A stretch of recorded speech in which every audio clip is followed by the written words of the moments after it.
Terletak bersebelahan Istana Buckingham, Istana St. James antara istana lama yang tertua di negara ini. Selain mengawal Windsor Castle, antara tugasan khas yang perlu dilakukan oleh Regimen Askar Melayu Diraja ialah sebagai Queen's Guard atau kawalan ratu yang memerlukan mereka mengawal Istana Buckingham, St. James, Tower of London yang merupakan kediaman rasmi Ratu Elizabeth II.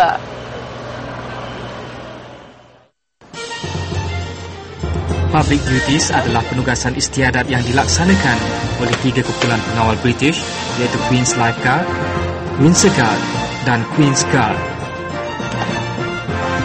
Manakala Istana St. James pula menempatkan markas pemerintah pengawal diraja atau Captain of the Guard bersama panji-panji regimen yang bertugas.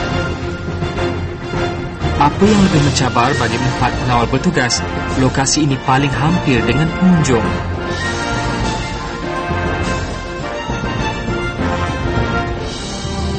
Very impressive. I was very impressed with their formations, with their discipline. We got to listen to their honorary band, the Honor Guard. Very nice, very. I think they represented their country very well.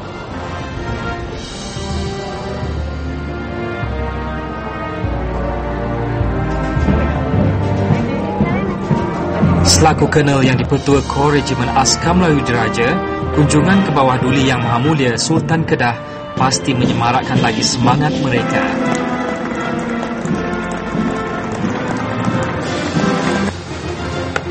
Kunjungan Datuk Seri Najib Tun Razak sebagai Menteri Pertahanan ketika itu mengukuhkan lagi keyakinan kerajaan British terhadap Malaysia, sebuah negara Islam yang progresif dan mempunyai hubungan baik di persada antarabangsa.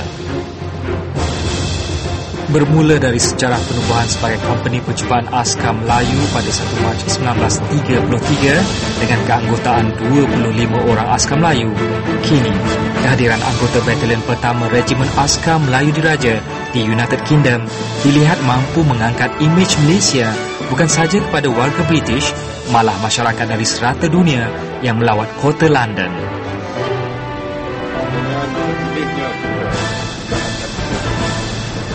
Berarti mengukuhkan lagi imej negara Malaysia.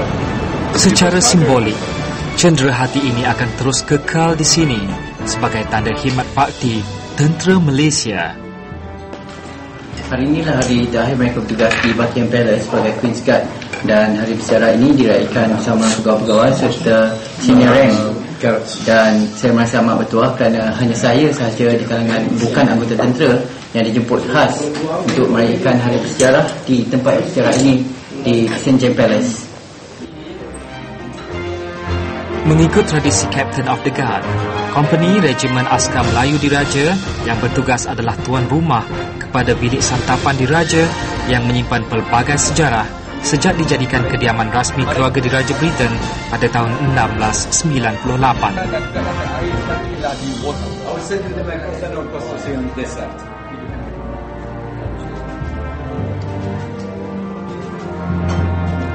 Dengan tugasan kami di sini dapat memberikan gambaran yang jelas terhadap disiplin standard yang telah anggota saya pamerkan di Buckingham Palace sepanjang proses ini kepada seluruh pengunjung-pengunjung agar mereka tahu bahawa tentera Malaysia juga boleh melaksanakan tugas yang berprestij ini.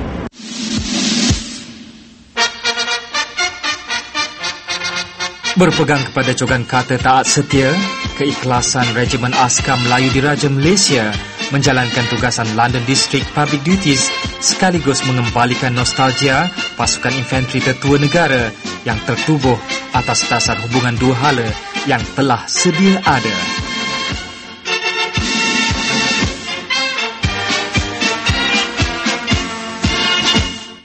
Asalnya pada 2007, Sir Richard Dennett berkunjung ke Malaysia dan menyaksikan kawalan kehormat anggota istiadat Regimen Askar Melayu Diraja tertarik dengan persembahan mereka. Seterusnya, Regimen Askar Melayu dijemput khas untuk membuat kawalan istiadat di 4 buah istana strategik di kalangan keluarga Diraja Britain. Akhirnya, mereka bukan sahaja mendapat tempat dan pujian di kalangan keluarga Diraja Britain, malah tentera British serta seluruh pelancong yang hadir ke kota London. Baiklah, sebelum berpisah, seperti biasa, jika anda mempunyai sebarang idea maupun cadangan, sila hantarkannya melalui alamat email yang tertera.